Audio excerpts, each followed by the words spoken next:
என் பிரியமான மகனே, மகளே, இதை கேட்காமல் போகாதே. உன் வாழ்க்கையை மாற்றிப் போடப் போகும் ஒரு பெரிய செய்தியை நான் உன்னிடம் சொல்ல வேண்டும். வேதனையான காத்திருப்பின் காலமும் தடைகளும் முடிவுக்கு வருகின்றன. பரலோகம் இன்று உனக்கு இதை அறிவிக்கிறது. நேரம் வரும்போது அது நடப்பதற்கு பிறகு அதிக நேரம் எடுக்காது.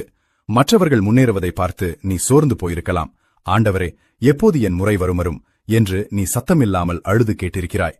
நீ பொறுமையுடன் காத்திருந்தாய், அமைதியிலும் என்னை விசுவாசித்தாய், ஏமாற்றங்களுக்கு மத்தியிலும் என் மேல் நம்பிக்கை வைத்தாய். இதோ ஏசாயா 60:22 மூலம் நான் உனக்கு உறுதி அளிக்கிறேன்.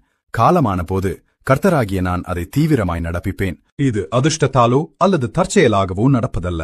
இது என்னுடைய அமானுஷ்யமான தலையீட்டினால் நடக்கிறது. நீ மற்றவர்களை விட பின் தங்கிவிட்டாய் என்று நீ நினைக்கலாம். ஆனால் உண்மையில் நீ சரியான இலக்கை அடைய ஆயத்தமாகிக் கொண்டிருந்தாய். உனக்கு கிடைக்கப் போகும் அந்த பெரிய ஆசீர்வாதத்தை மிகச் சரியான நேரத்தில் உனக்கு வழங்கவே நான் உன்னை உருமாற்றிக் கொண்டிருந்தேன். இனி நீ எதற்கும் பின்னால் ஓட வேண்டியதில்லை.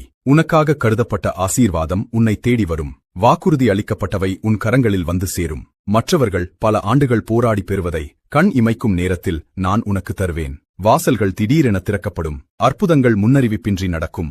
மாதக்கணக்கில் நடக்க வேண்டிய காரியங்கள் சில நாட்களில் முடியும். வருடங்கள் தேவைப்படுபவை சில நிமிடங்களில் சாத்தியமாகும். எல்லாம் முடிந்துவிட்டது என்று நீ நினைத்த இடத்தில் ஆசீர்வாதத்தின் ஒரு பெரிய பெருக்கை நான் தொடங்குவேன்.